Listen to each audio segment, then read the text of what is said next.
السلام علیکم ورحمۃ اللہ وبرکاتہ۔ قربانی کے جانور کو کس طرح سے ذبح کرنا چاہیے؟ عوام میں غلط طریقہ رائج ہے۔ وہ طریقہ غلط کیا ہے؟ یعنی چھری دم کرانے کا طریقہ۔ لوگ چھری دم کرا کر لے جاتے ہیں اور پھر اس پر نہ ہی تو ذبح کرنے والا کوئی دعا پڑتا ہے اور نہ ہی جن کے حصے شامل ہوتے ہیں قربانی میں نہ ہی وہ دعا پڑھتے ہیں۔ سوچتے ہیں یہ دم کی ہوئی چھری ہے، اس سے ذبح کر دو، سب کی قربانی ہو گئی۔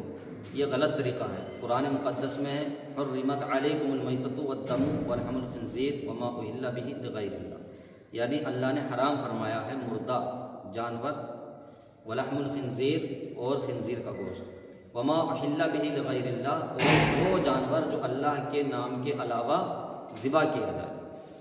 تو جو اللہ کے نام کے علاوہ ذبح کیا جائے گا وہ جانور بھی کیا ہے؟ حرام ہے۔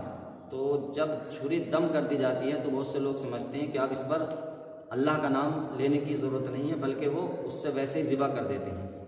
تو یہ طریقہ غلط ہے۔ صحیح طریقہ یہ ہے کہ جو اب قربانی کر رہے ہیں ان کو چاہیے وہ قربانی کے وقت جانور کے پاس موجود رہیں، اور جو چھری چلائے چاہے وہ قصاب یعنی ذبح کرنے والے جو جانور کو کاٹتے ہیں وہ ہوں، یا جن کے حصے شامل ہیں وہ سب لوگ موجود ہوں۔ انہیں چاہیے کہ جس وقت چھری چلے، چھری چلتے وقت تمام لوگ بلند آواز سے بسم اللہ اللہ اکبر پڑھیں اور اس کو ذبح کریں۔ یعنی جس وقت چھری چلائیں، چھری چلاتے وقت جو ہے بسم اللہ اللہ اکبر بسم اللہ اللہ اکبر پڑھتے رہیں، اور کم از کم 3 رگیں جانور کی کٹ جائیں، اور اس کے بعد جو ہے اس کو تھوڑی دیر ٹھنڈا ہونے کے لیے چھوڑ دیں، اور فوری طور پر اس کی خال وغیرہ نہ اتاریں کہ یہ جانور پر ظلم ہوتا ہے، کہ ابھی وہ تڑپ رہا ہوتا ہے اور لوگ کیا ہے جلدی سے اس کی گردن میں چھری مار دیتے ہیں اندر کو۔ یہ بھی غلط طریقہ ہے۔ پہلے اسے ذبح کر لیں، ذبح کر کے اس کا خون تھوڑا بہنے دیں، نکلنے دیں، اور اس کو ٹھنڈا ہونے دیں، اس کے بعد پھر جو ہے اس کی خال وغیرہ اتاریں، پھر اس کے گوشت کو بنائیں۔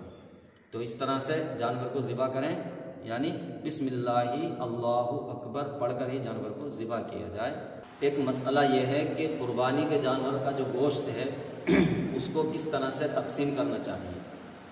تو اس کا مسئلہ یہ ہے کہ گوشت کو 3 حصوں میں تقسیم کر لیا جائے۔ ایک حصہ جو ہے اپنے رشتہ داروں میں بانٹ دیا جائے جس میں پڑوسی بھی شامل ہیں، اور ایک حصہ جو ہے غریبوں میں بانٹ دیا جائے۔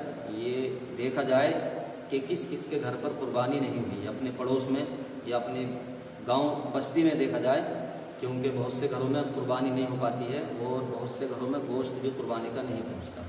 اکثر لوگ انہیں کو گوشت دے دیتے ہیں جہاں پر قربانی ہوتی ہے، کیونکہ آج کا دور کیا ہے کہ جس نے آپ کے گھر دیا آپ اسی کے گھر دیتے ہیں۔ تو جنہوں نے قربانی کی ہی نہیں ہے بیچارے، وہ کہاں سے کسی کے گھر گوشت پہنچائیں گے؟ لہٰذا یہ خیال کیا جائے کہ گوشت کو 3 حصوں میں تقسیم کریں۔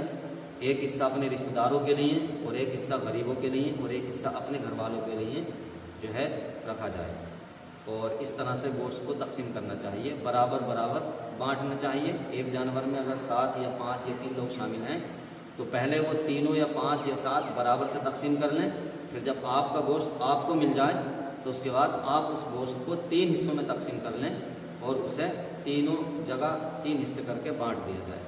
اور اگر فیملی زیادہ بڑی ہے تو آپ 2 حصوں میں بھی اسے تقسیم کر سکتے ہیں، یعنی 2 حصے اپنے لیے رکھ لیں اور ایک حصے کو تقسیم کر دیں، اس طرح سے کہ سب کو اس کا جو ہے ثواب بھی مل جائے گا اور سب کے گھروں میں گوشت بھی پہنچ جائے گا۔ اللہ پاک سب کو عمل کی توفیق عطا